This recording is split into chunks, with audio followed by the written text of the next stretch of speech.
అన్న నమస్తే అన్న. నమస్తే అన్న. నా పేరు శివాన్న, కొవ్వూరు మెహర్బాబు వీధి. ఓకే అన్న, నేను అసెంబ్లీ సమావేశాలు చూస్తుంటే మీకు అసలు ఎలా ఫీల్ అయ్యారు? దీనికోసం మాట్లాడుకుంటే ముఖ్యంగా తొలుకుండా ఈరోజు ముఖ్యమంత్రిగా అసెంబ్లీలో అడుగుపెట్టిన గౌరవనీయ శ్రీ నారా చంద్రబాబు నాయుడు గారికి శుభాకాంక్షలు తెలియజేస్తున్నాం. మనం చూస్తున్నాం 2019లోని అధిక డిపాజిట్లు కోల్పోయి 23 సీట్లకు అంకితం అయిపోయి వ్యక్తిగతంగా కూడా అలాంటి మహానుభావుని దూషించి ప్రజాస్వామ్యాన్ని తొంగలో తొక్కేసి అసెంబ్లీ అనేది దైవంగా భావించే ఒక లయాన్ని, దేవుడితో భావించే ఒక గుడిలా భావించే ఒక లయాన్ని కూడా అసభ్యంగా స్త్రీలను కూడా కించపరిచేలా మాటలను తూలి అసెంబ్లీని తొంగలో తొక్కేశారు.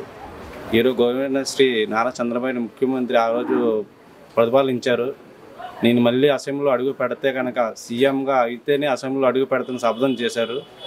ఆ శపథం ఈరోజు ఆ దేవుడు నెరవేర్చారని అనుకుంటున్నాం. 4 కోట్ల ఆంధ్రప్రదేశ్ ప్రజలు గమనిస్తూ ఉన్నారు.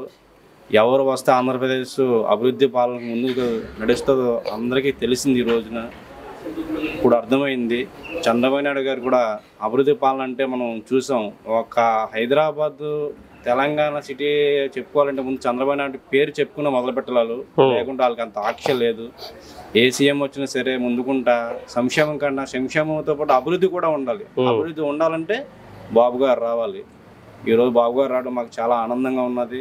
పేద ప్రజలకు చాలా పనులు కానీ, ఉద్యోగస్తులకి ఉద్యోగాలు కానీ, ఫీజు రీయింబర్స్మెంట్ కానీ, మొన్న కూడా చూసి అనుకున్నట్టే మెగా డిఎస్పి వచ్చిన 5 ఏళ్ళు కూడా ఉద్యోగస్తులకి డిఎస్పి కానీ పెన్షన్స్ కానీ ఏం మంజూరు చేయకుండా చాలా ఇబ్బంది పెట్టారు. కానీ చాలా సంతోషంగా అన్న మాట ప్రకారం వచ్చిన వెంటనే తొలిగొండ సొంతం మెగా డిఎస్పి పెట్టడం ఉద్యోగులు చాలా ఆనందం పండుగలు చేసుకున్నారు. దేశవ్యాప్తంగా రాష్ట్రవ్యాప్తంగా అందరూ చేసుకున్నారు. అదే కాకుండా కూటమిని ముందడుగు వేసి కూటమి విజయానికి కారకులైన శ్రీ జనసేన పార్టీ అధ్యక్షులు పవన్ కళ్యాణ్ గారు కూడా మేము శుభాకాంక్షలు చెప్పాలి. ఎందుకంటే ఓటు చీలనివ్వను అని చెప్పి అదే మాట మీద అటు నరేంద్ర మోడీ గారిని ఇటు చంద్రబాబు గారిని కన్విన్స్ చేసి కూటమిని ఒక దారిలోకి తీసుకువెళ్ళి కూటమి విజయానికి నాంది పలికిన కూడా పవన్ కళ్యాణ్ గారు మనం చెప్పుకోవచ్చు.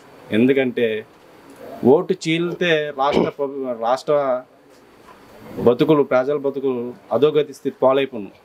రాజ్యాంగం తొంగలో తొక్కేస్తున్నాం, ప్రశ్నించే గొంతు నొక్కేస్తున్నాం.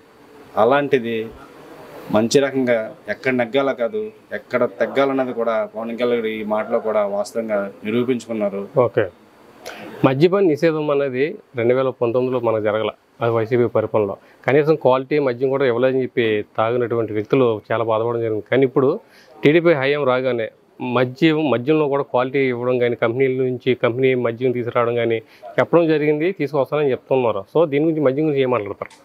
ఇది గ్యారంటీ మనం ఒక విధంగా చెప్పాలంటే మంచిగా జరిగిందని చెప్పాలి. ఎందుకంటే 2014లో చంద్రబాబు నాయుడు సీఎంగా ఉన్నప్పుడు మద్యం మనం చూస్తాం, స్పిరిట్ లెవెల్ తక్కువ.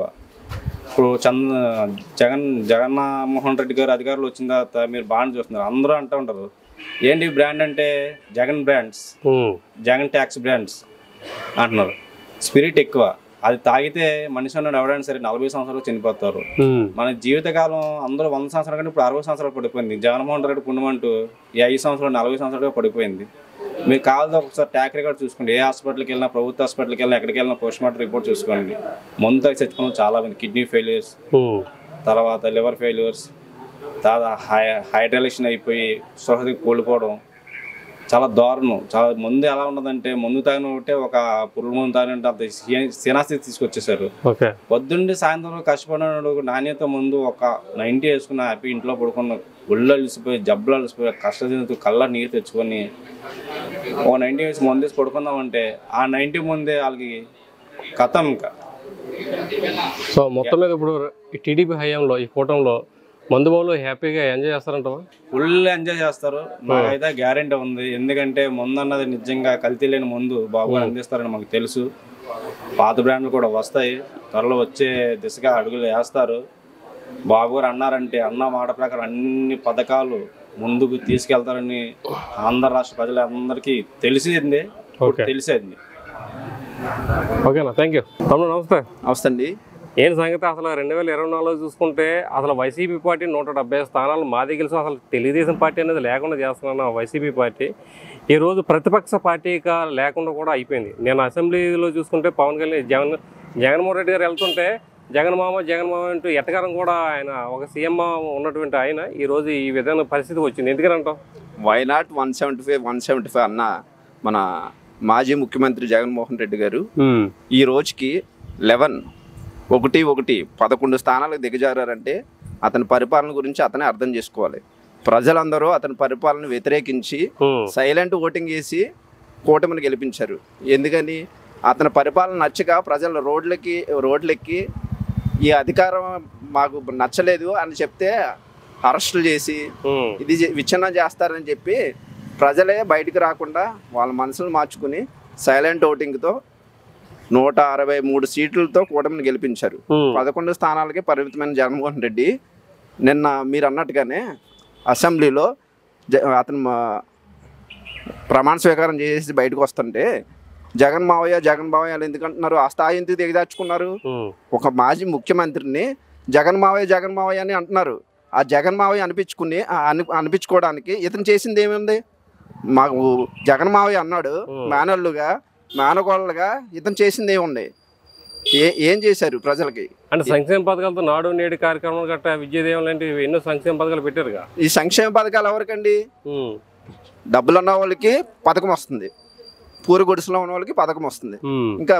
ఇంకా డబ్బులు ఉన్న వాళ్ళకి పూరి గుడిసెలో ఉన్న వాళ్ళకి తేడా ఏముందండి? నా ఎస్సీలు, నా బీసీలు, నా ఓసీలు అన్న ఈ కేటగిరీలు నిర్ణయించారు. ఆ కేటగిరీలకి ఇతను న్యాయం చేసింది ఏముంది? ఎస్సీలు 29 పథకాలు రద్దు చేశారు. ఎస్సీ కార్పొరేషన్ నిధులు దారి మళ్లించి పథకాల రూపంలో పంచిపెట్టారు. రిచ్గా ఉన్న వాళ్ళకి పథకం వెళ్ళింది, గుడిసెలో ఉన్న వాళ్ళకి పథకం. ఇంకా తేడా ఏముంది? ఓకే. సో మొత్తం మీద అసలు 2 చోట్ల ఓడిపోయినటువంటి పవన్ కళ్యాణ్ లేదా 3 పిల్లలు ఉన్నటువంటి పవన్ కళ్యాణ్ అనే వ్యక్తిని వాళ్ళ అసెంబ్లీ గేట్ కూడా దాటనే అన్నారు. ఈ రోజు డిప్యూటీ సీఎంగా ప్రమాణం చేయడం జరిగింది. దీని గురించి మీ అభిప్రాయం? ఒకటే చెప్తున్నా, గౌరవంగా ఉన్న నాయకుల లక్షణానికి విచ్చలవిడిగా మాట్లాడి అసెంబ్లీలో ఉన్న నాయకులను అవమానపరచడం ఉన్న నాయకులకి తేడా చెప్తున్నాను. నిన్న అదే మాజీ ముఖ్యమంత్రి జగన్మోహన్ రెడ్డి గారిని అతను ఒక ప్రతిపక్ష నేత కూడా కాదు, ఒక ఎమ్మెల్యేగా, సాధారణ ఎమ్మెల్యేగా కారు పార్కింగ్లో పెట్టి అసెంబ్లీలోకి నడిచి రావాలి అతను. కానీ ఏం చేశారు? అతను మాజీ ముఖ్యమంత్రి అని గౌరవంతో మా నాయకుడు మా చంద్రబాబు నాయుడు గారు అతని గేటు లోపలికి అతను కానివే అలౌ చేయండి, మనం పద్ధతి ప్రకారంగానే వెళ్ళాలి, కక్షపూరిత రాజకీయాలు మనం చేయకూడదు, వాళ్ళు చేశారని మనము చేస్తే వాళ్ళకి మనకు తేడా ఉంది అన్న లక్షణం ఉన్న నాయకుడు. అది ఒరిజినాలిటీ ఉన్న నాయకుల లక్షణం. ఓకే. మొత్తం మీద ఇప్పుడు వారం రోజుల పరిపాలన చూస్తుంటే ఎలా అనిపిస్తుంది? ఈ వారం రోజుల పరిపాలనలో నిన్నే అసెంబ్లీ సమావేశాలు మొదలుపెట్టారు, అందరు ప్రమాణ స్వీకారం చేశారు. ఈ రోజు నుంచి అన్ని బిల్లులు పాస్ చేయడానికి, ఇచ్చిన పథకాలన్నిటి బిల్లులు పాస్ చేయడానికి కార్యాచరణ జరుగుతుంది. నిన్నే హోమ్ మినిస్టర్ గారు ఒక అసెంబ్లీలో ఉండగానే ఒక ఇన్సిడెంట్ జరిగింది. వెంటనే మన ముఖ్యమంత్రి గారు స్పందించి అక్కడ హోమ్ మినిస్టర్ గారిని పంపించడం, అదంతా సెటిల్ చేయడం జరిగింది. వాళ్ళకి బాధితులందరికీ అండగా ఉండడం జరిగింది. Okay, thank you.